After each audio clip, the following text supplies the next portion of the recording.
Hello, and welcome to the inaugural PTI Newscast, a fortnightly insight that brings to you a roundup of the biggest stories of the week, insight from industry experts, and features into ports around the world.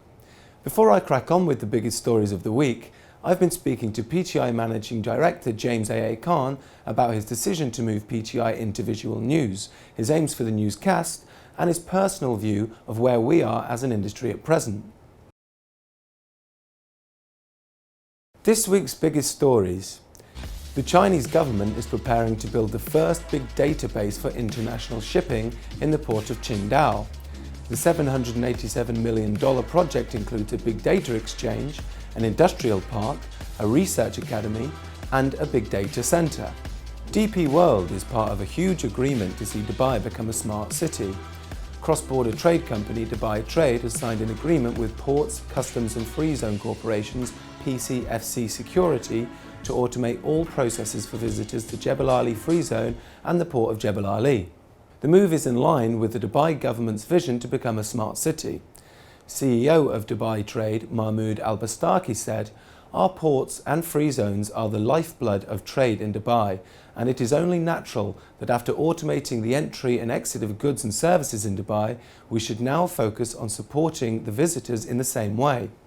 DP World has also announced that it has agreed to extend the license agreement for DP World Southampton with associated British ports. That will last for a further 25 years, meaning it will hold the license until 2047.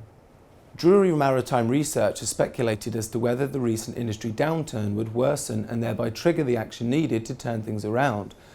Maersk Group CEO Niels S. Andersen recently said, "Over the years, Maersk Line has taken steps to ensure a cost-effective and resilient operation, but the current deterioration in the container shipping market is also impacting our business."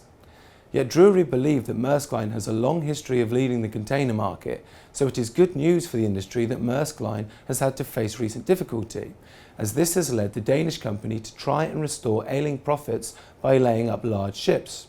Drury believe that if Maersk acts first, others will follow. Staying on shipping news, South Korea's biggest shipping company, Hanjin Shipping, has confirmed that the South Korean government has asked it to consider a merger with fellow Korean liner Hyundai Merchant Marine. The news comes shortly after reports that Chinese liners COSCO and CSCL were in advanced stages of their proposed merger. Finally, Dr. Noel Hasegawa has told the JOC that there will be no repeat of the strikes witnessed on the US West Coast last winter, stating that they were simply too damaging for all involved. I recently spoke to Port of Los Angeles Executive Director Gene Soroka on how his port has bounced back from the congestion issues. Shortly after the Longshore Labor and Pacific Maritime Association tentative labor agreement was reached on February 20th. Our flagship terminal, APMT, Pier 400, was able to work three 13,000 TEU ships concurrently during a traditional 9-shift work week, which created 34,000 moves of containers, which to this day is still a North American record. I think that exemplifies the capabilities that we have here at the Port of Los Angeles and the preparedness that has gone into this ever-changing industry. That's it for this week's PTI Newscast. Stay tuned to PTI for all the latest news across all our channels.